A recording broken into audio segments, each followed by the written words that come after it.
வணக்கம் தலைவா, அனைவருக்கும் இனிய வணக்கம்.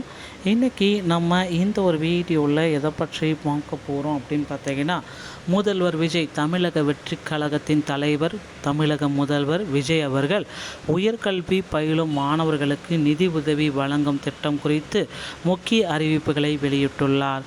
முதலாம் ஆண்டு கல்லூரி மாணவர்களின் கல்வி கட்டணம், விடுதி, முன்பணம் மற்றும் சீருடை செலவுகளை ஈடுகட்ட இந்த உதவித்தொகை வழங்கப்படுகிறது. குறிப்பாக முதல் தலைமுறை பட்டதாரிகள் இடைநிற்றலை குறைப்பதும் சமூக பொருள் மற்றும் பொருளாதார முன்னேற்றத்தை அடைவதையும் இந்த நலத்திட்டம் நோக்கமாக கொண்டுள்ளது. போக்குவரத்து மற்றும் படிப்பு சார்ந்த இதர செலவுகளுக்கு பொறுப்பேற்றதன் மூலம் மாணவர்களின் கல்வி சுமையை குறைக்க கட்சி தலைமை திட்டமிட்டப்பட்டுள்ளது. இந்த முயற்சியானது வெறும் அரசியல் வாக்குறுதியாக இல்லாமல் தமிழக மாணவர்களின் எதிர்காலத்தில் ஒரு திருப்பு முனையாக பார்க்கப்படுகிறது. உயர்கல்வித்துறையில் நேர்மறையான மாற்றத்தை ஏற்படுத்தும் மாணவர்களுக்கு உளவியல் ரீதியான ஊக்கத்தை அளிக்கவும் இந்த திட்டம் வழிவகை செய்யப்பட்டிருக்கு. என்னன்றதை பற்றி தான் இந்த ஒரு வீடியோவில் நம்ம பார்க்கலாம். ஸோ நீங்கள் நம்முடைய சேனலை முதல் முறையாக பார்க்குறீங்க அப்படின்னா மறக்காமல் ஒரு சப்ஸ்கிரைப் பெல்லை கிளிக் பண்ணி வச்சுக்கோங்க.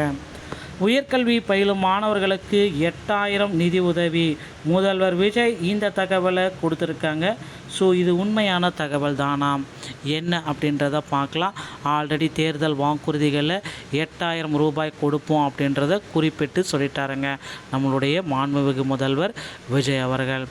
ஸோ கல்லூரி சேர்க்கை மற்றும் விடுதி கட்டணம் முன்பணமாக, ஸோ ஒருத்தர் பார்த்திங்கன்னா இந்த கல்லூரி சேர்க்கறதுக்கு ரொம்ப கஷ்டப்படுறதுனால இந்த முன்பணமாக கொடுக்கலாம் அப்படின்றத குறிப்பிட்டு சொல்கிறாங்க. ஸோ உயர்கல்வியின் நுழைவு சீட்டு அப்படின்றது ஓகேங்களா, பள்ளியிலிருந்து கல்லூரிக்கு ஒரு உளவியல் எல்லை. தேர்தல் வாக்குறுதி, முதல்வர் வேட்பாளர் டிவிக்கு அறிவித்துள்ள புதிய கல்வி நலத்திட்டம். நேரம், உயர்கல்வியில் நுழையும் மாணவர்கள் அவர்கள் முதல் செமஸ்டர் அல்லது முதல் மாத தொடக்கத்திலேயே நேரடி நிதி 8000. ஸோ த கோல், பள்ளி கல்வியை முடித்து கல்லூரிக்கு செல்லும் மாணவர்களுக்கு ஆரம்ப கட்டம் பொருளாதார செலவை ஆதரிக்கிறது.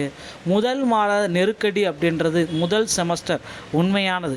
ஸோ விடுதி, முன்பணம், பேருந்து, பஸ் பாஸ், புத்தகங்கள், சீருடை, சேர்க்கை கட்டணம் அனைத்துமே கண்ணுக்கு தெரியாதது அனைத்துமே இப்போ முதல் மாத கட்டணத்தை முதல்வர் விஜய் அவர்கள் மாணவர்களுக்கு கொடுக்கலாம் அப்படின்றத குறிப்பிட்டு சொல்லியிருக்காங்க.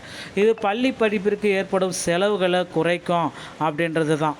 பள்ளி கல்வியை துவக்குவதற்கான ஒரு துவக்க ஆற்றல் இந்த 8000 ரூபாய் அப்படின்றது எதிர்பார்க்கப்படுகிறதுங்க. ஸோ இடைநிற்றலை தவிர்க்கிறது. எதற்கு இந்த நிதி எல்லாருமே கேட்குறீங்க, இந்த நிதி எதுக்காக அப்படின்றது தான். ஸோ நிறுவன செலவுகள், இன்ஸ்டியூஷன் அட்மிஷன் கட்டணம், முதல் செமஸ்டர் கட்டணம், பயணம் மற்றும் தங்கு செலவு ஓகேங்களா, விடுதி, முன்பணம், பஸ் பாஸ், போக்குவரத்து, கற்றல் உபகரணங்கள், புத்தகம், புக் பீஸ், சீருடை, கற்றல் பொருட்கள், ஸ்டடி மெட்டீரியல், ஏதாவது ஃபோன் ரீசார்ஜ், மொபைல் ஃபோன், இந்த இது எல்லாமே இருக்கிறதுக்கு இது ரொம்ப ரொம்ப பயன்படும். ஸோ திட்டத்தின் சமூக மற்றும் ஊடகவியல் தாக்கம் அப்படின்றது எல்லாருக்குமே தெரியும். உளவியல் தடை, சைக்காலஜிக்கல் பார்டர், பணம் இல்லாமல் என்பதை தாண்டி ஆரம்ப கட்டத்தில் செலவுகள் குறித்த பயம், கடன் சுமையால் நிறைய பேர் பள்ளி படிப்பையே விட்டுறாங்க, இந்த கல்லூரி படிப்பையே பாதியிலே நிறுத்திடுறாங்க.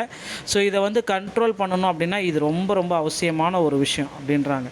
முதல் பட்டதாரிகள், ஃபஸ்ட் கிராஜுவேட்டுக்கு பார்த்திங்கன்னா குடும்பத்தை அடியெடுத்து வைப்பவர்கள், கல்லூரி செலவுகளை சமாளிக்கும் முன் அனுபவம் இல்லாதவர்கள், கிராமப்புற மாணவர்கள், விளிம்பு நிலை சமூகத்தில் இருப்பவங்களுக்கு எல்லாத்துக்குமே இந்த 8000 ரூபாய் உதவித்தொகை அப்படின்றது கொடுக்குறாங்க. தலையீட்டு நேரம், கல்வியாண்டு மத்தியில் சேர்க்கையின் போதே கொடுக்குறாங்க. நோக்கம் கல்வி கட்டணம் மட்டும் இல்லை, மறைமுக செலவுகளுக்கு இது பயன்படும். நீண்ட கால பலன், உடனடி இடைநிற்றலை தடுக்கிறதுக்கு இந்த பணம் உதவியாக இருக்கும் அப்படின்றத குறிப்பிட்டு சொல்கிறாங்க. ஸோ திட்டத்திற்கு முன்பு எல்லாத்துக்குமே தெரியும், சுமை, அதிக சுமை இப்போ குறையுது.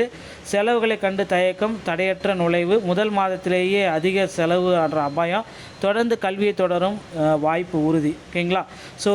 சோஷியல் மொபிலிட்டி, குடும்பங்களுக்கான ஒரு திருப்பு முனை. 8000 ரூபாய் கொடுக்கறதுனால முதல் பட்டதாரி பொருளாதாரத்தில் இது ரொம்ப மாற்றத்தை உருவாக்குது. ஒரு பட்டதாரி ஒரு தலைமுறையின் ஏற்றம். முதல் தலைமுறை பட்டதாரிகளை உருவாக்குவதன் மூலம் குடும்ப கட்டமைப்பையும் உருவாக்குதல்.